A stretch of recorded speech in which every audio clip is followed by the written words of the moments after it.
organisation goes into schools and works with girls on a number of key themes that we know are important to young women. So we look at deconstructing the media, managing relationships, personal safety for girls, and we create an environment that's safe and joyous, where they can explore what all of that means and make some positive changes. Hello, sweetheart, how are you? Hey baby. I was a teacher for a number of years, loved it, particularly loved working with the girls. I was in a welfare role, and I guess one of the things that really saddened me was a number of girls who would come to your office and be filled with doubt. And it seemed to me to be this never-ending procession of girls. It was like self-hatred was almost a rite of passage for teen girls. It was always, my boobs aren't big enough, I'm not pretty enough, I'm too big, I'm too this, I'm not enough. And it didn't seem to matter how many times I acknowledged them. Those issues were still there because, of course, the forces that they were being influenced by were so all-pervading. I think we live in a culture that's very insidious in the way that it manipulates young girls. And it's very clever. It's in their face 24/7. So they've got images in magazines, they've got advertisements, they've got pop-ups on computers, they've got text messages. There's just this pressure to be the perfect girl, whatever that might mean. And when I had my daughter, Tia, I felt a lot of pressure actually to step up and to do something about that, because I really believe that girls can't be what they can't see. And rarely do they see an older woman who says to them, you know what, we are all in the same space. We're more alike than we are different, and this is happening to us all. We all need to be vigilant about this. And also just to share with them some of the joy that there is in being a girl, in being a woman. I really wanted to do something that would be a proactive. So you can work one-on-one with a girl like I used to in my office, and you can do some amazing work, but when they leave your office, they go back to that same core group that may have in fact helped them unravel in the first instance. So what we want to do is to go in and talk to girls collectively and say, this is what's going on around you. How do you feel about that? This is how I feel about it.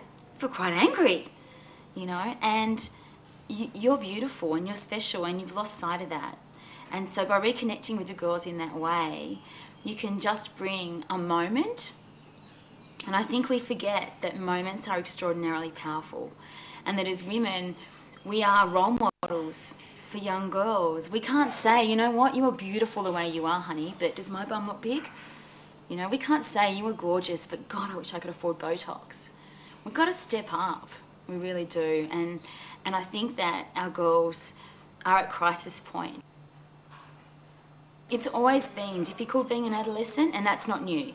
Teenage angst has been around since the beginning of time. But I look at teen girls today, and I think they've just got it harder. I think the media's much more intrusive.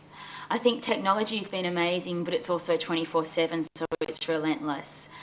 And I know from looking at the research that they are suffering. And we've got to sit down with these girls and make sure that they know who they really are and what they're capable of. And that's women's business, Traditionally, that's been done, and we've stopped doing that. We've got so busy doing our own thing, we haven't had time for those conversations. We've dismissed the importance of those conversations, and we're seeing girls suffer as a result. We've got to get that language back. So the sadness comes from the compare and despair game that women play, and it's played in every playground in Australia. It's not something that just disadvantaged girls play, it's not something that just wealthy girls play, and it looks like this. We look at magazines, we look at images, and we compare ourselves to those. That's just human nature. But when those images aren't real, they're photoshopped, they're airbrushed, or when those images only show a very narrow definition of what it means to be beautiful, then there's a lot of us that don't fit. And then there's a lot of sadness around that. We all want to fit, we all want to feel we belong. Look at this statistic, 69% of female TV characters are thin and only 5% are overweight.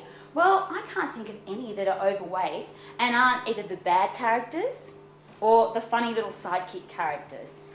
girls are being sexualised at a younger and younger age. We see teen girl clothing that says things, you know, I'm so hot, or your boyfriend so wants me.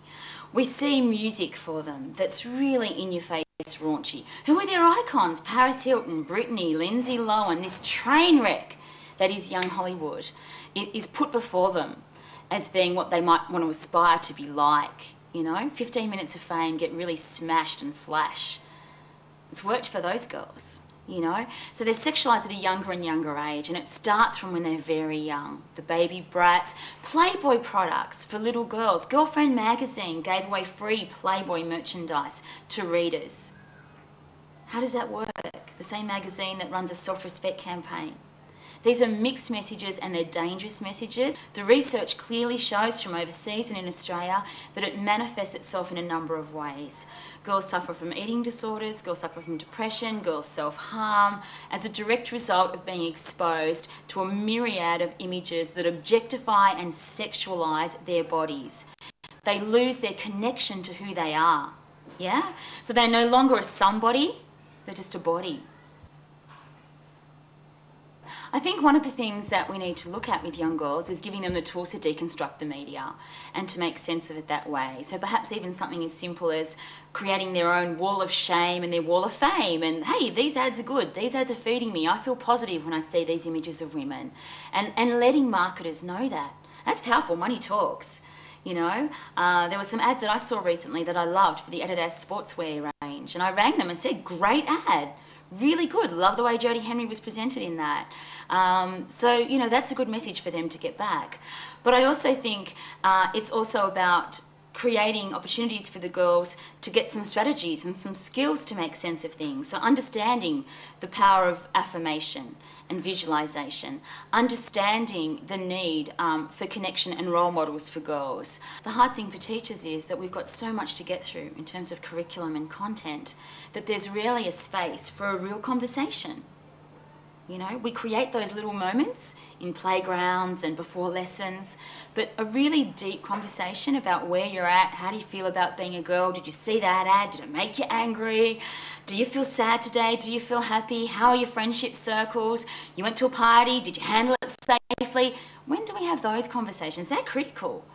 And the world's changing so rapidly too that I think a lot of the time we feel like maybe we're out of our depth. Where would I start with this girl? What would I know? What would I say to her? You know?